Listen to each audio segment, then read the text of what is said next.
I only have 2 words for you guys. King Crimson.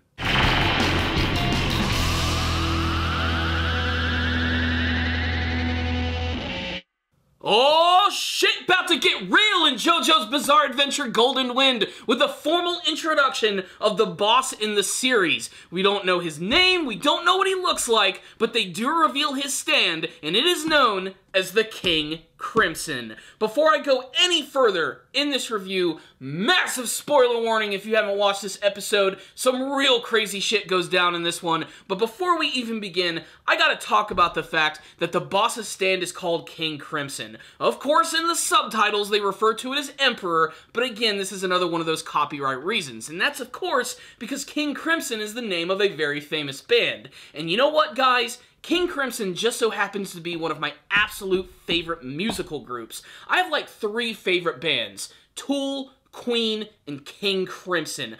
I fucking love King Crimson. They've been around since the 60s, they've had multiple band members, but they've all been defined by their amazing guitarist, Robert Fripp. If you guys have never heard any King Crimson music, I highly recommend that you go and listen to it right now. It's trippy, it's ballsy, it's the best damn progressive rock music that I've ever heard in my entire life, and to see the main villain of this series actually have a stand named after that is just so damned awesome, and it has got to be one of the craziest stands of the entire series. But with that in mind, this was actually a jam-packed episode of Golden Wind filled with all sorts of crazy moments. So the main story of the episode is that they have finally gotten this disc, and it gives them instructions on how they're going to deliver Trish. Bruno and his gang end up going to this tower where only one member of the group is allowed to accompany Trish to the very top, where she's going to be delivered to the boss. Real simple, right? But before we get to that, we actually get Bruno Bucciarotti's backstory, which I have to say is a long time coming. It actually kind of shocked me that they decided to give it to us in this episode, and the way that they segued into it just really had me at the edge of my seat, because what basically happens is Bruno is getting ready to go to the top of this tower with Trish, who's completely freaking out over the fact that she's basically just being used as a tool, and she's afraid that her entire identity is going to completely change, and she's constantly being used by everyone. She basically displays all of her fear in this episode and conveys all of that to Bruno in a moment which is surprisingly heartbreaking. And as soon as they get into the elevator, there's a flicker of light when suddenly Trish disappears. She was actually holding on to Bruno's hand, and the only thing that's left of her is her severed hand, which he is actually holding. Of course, Bruno completely freaks out, realizing that there's a hole in the elevator roof, and he knows that something crazy is going on here, maybe even coming up with the prospect that the leader of Passione is actually trying to kill his daughter. This is something that doesn't sit well with him, because it's made very clear at the beginning of the series and now that while Bruno does serve Passione, there's a lot of things about it that he doesn't like, and we get to learn all about that in his backstory. So a quick summary of Bruno Bucciarotti's backstory is that he grew up with his mother and father in Italy as a young child, and unlike a lot of the other characters, it was actually kind of a nice upbringing. He had a loving family, except that his parents ended up getting a divorce, and when he was faced with the decision of whether to live with his mother or his father, he decided to live with his father, knowing that he would need more help, and that his mother could probably make it on her own, which eventually she does. And what I really love about this backstory is that I was afraid that Bruno's father was going to end up being like a total asshole, but no, he was actually a loving father who cared about his son and worked really hard to put him in the best schools. In fact, one of the ways that Bruno's father ends up making money is that he opens up a brand new business, taking people on fishing trips and tours. And one day he takes these 2 guys out to a mysterious place, and Bruno doesn't go with him, and we get to learn that in this event, these 2 guys were actually doing a drug deal. And Bruno's father was witness to all of this, so they decided to just blast him RoboCop style, and he almost dies, going to the hospital and just barely being saved. However, these gangsters know they can't have any witnesses and they need to finish the job, so they sneak into Bruno's father's room at night while he's recovering, and they plan to kill him. What they don't know is that Bruno is actually hiding in the shadows, and he ends up killing both of them with a single knife in a very disturbing scene. Now, of course, this is all really important because now we finally learn why Bruno Bucciarotti has such a problem with drug dealers in his town. They're the reason why his father was ultimately attacked and eventually leading to his very own death. Even though he is able to survive this, he eventually succumbs to his wounds 5 years later, and that's the end for him. But this is also the moment where Bruno decides to join Passione for the very first time, becoming one of the biggest members of this group. But eventually, even he gets betrayed by them by realizing that they're actually getting involved with drug deals as well, and this is basically when he realized that he was going to have to make some big changes in this group, and the only way that he was going to do that was to get to the top. This all eventually brings us back to the present, where he meets Giorno, he starts his gang, and they're trying to figure out the identity of the boss. And this is when we get it. The big introduction to the boss himself, and oh my God, this is epic! I can honestly say that Bruno chasing after the boss has got to be one of the most tense scenes that I've seen from the entire JoJo series, and it has got me so hyped to see what this guy is going to be all about. Bruno ends up borrowing one of Giorno's trackers and manages to actually attach it to the boss, allowing him to actually track him down as he makes his way through these like secret tunnels that are actually below this tower as he tries to escape with his daughter. I'm not fully convinced he actually wants to kill her. I think he has another plan here, but the point is Bruno is just not going to let this opportunity slip away from him.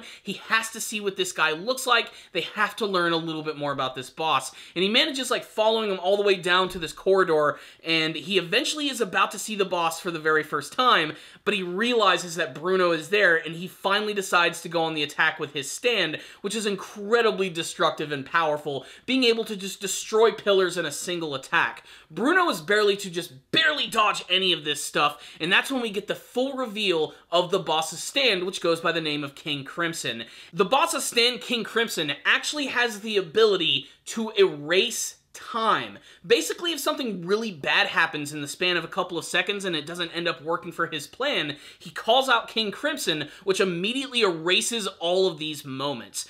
Basically, fighting this guy one-on-one seems damn near impossible, and he's able to use all of this to his advantage to get the slip on Bruno Bucciarati, who ends up getting severely injured by him by having a fist go directly through his body.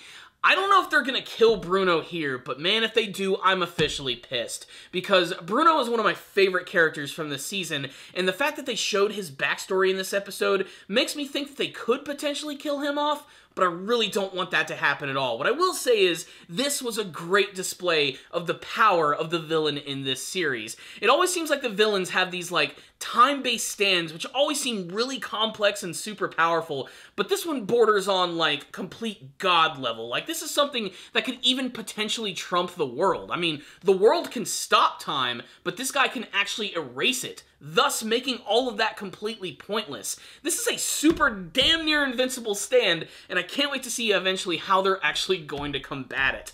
What I will say is the episode ended with Bruno being attacked brutally, ending the episode and leaving me just saying, what the fuck? So what's the rundown on this episode of JoJo's Bizarre Adventure Golden Wind?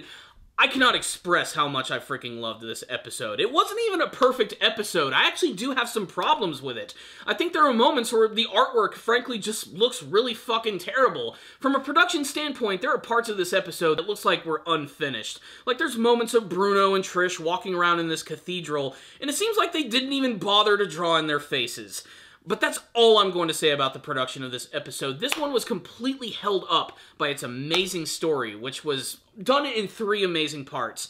The first half of the episode, which was incredibly tense, because we got to see that the characters look like they've made it to their end of their goal, and they can finally relax and have a good time in Venice. But things only intensify as the episode goes on, and I really liked that Giorno eventually elected himself to actually go up into the tower, but Bruno knows this is something that cannot happen. He also doesn't want to reveal that both him and Giorno are sort of in on this plan of wanting to take over the organization and not revealing it to everyone, and he smartly is able to communicate with him by asking for one of his ladybug brooches, which he actually uses to attach to King Crimson so that they can actually track him down the entire time. That's really damn smart on his part, and it shows how great that these characters are able to communicate with one another. I also really love how this kind of went against the grain of the story that they've actually been telling in the current arc of the series. I was fully convinced the next part was going to be them battling against Risotto, who is the leader of the assassins, and he was nowhere to be seen in this episode, and I really hope that they're not going to just not use that character, because he has such an interesting design, and they were already building up his stand powers. So I really hope that's going to lead to something really cool, and maybe they'll get to fight against him in the next major arc of the series. I just really can't wait to see how all of that's going to go down. But man, this is all about that Bruno backstory, which completely justified his hatred for drugs and made me appreciate him more as a character. But it was the introduction of King Crimson. King fucking Crimson. I loved that moment so much, and it was so terrifying the way that they actually displayed it. It's got a really interesting design as well, and as the name would actually imply, it's got kind of like a red color scheme to it. And like I said, being an actual fan of the band King Crimson just made me love this even more. I really hope that some of its attacks are actually going to be named after maybe some of the songs of King Crimson, or maybe even the album titles. Like I said, go listen to King Crimson. It's all awesome. Listen to Red, listen to all the great songs like 21st Century Schizoid Man, Elephant Talk, all other stuff from the 80s. I implore you guys to listen to their music. It's fantastic. So, yeah, I loved this episode right here, and it's got me so excited for the future of the series. According to the episode titles and the number of episodes we're going to get, I'd say we're a little almost close to the halfway point of the series, so it can only go up from here. Loved this one. 5 out of 5. That's my thoughts on the episode. But if any of you guys did watch it, I would love to get your thoughts on this episode. Tell me all of them in the comment section below. What did you think about Bruno Bucciarati's backstory and the introduction of the boss and his stand, the King Crimson? Let's get a discussion going in the comment section below. What you liked, what you didn't like. Let's just talk about this amazingness. If you guys are also fans of King Crimson, I'd love to hear your thoughts on that too, if you have any favorite songs or albums from them. So that's my review of this episode. I'm still just jacked after watching it. I just really loved it. I literally just got done watching the episode, so I'm still sort of just like riding that hype train. So there it is. If you guys want to see any more of my JoJo reviews, make sure to check out the channel, as well as tons of other anime reviews. I'll see you all next time, and as always, stay down there, baby.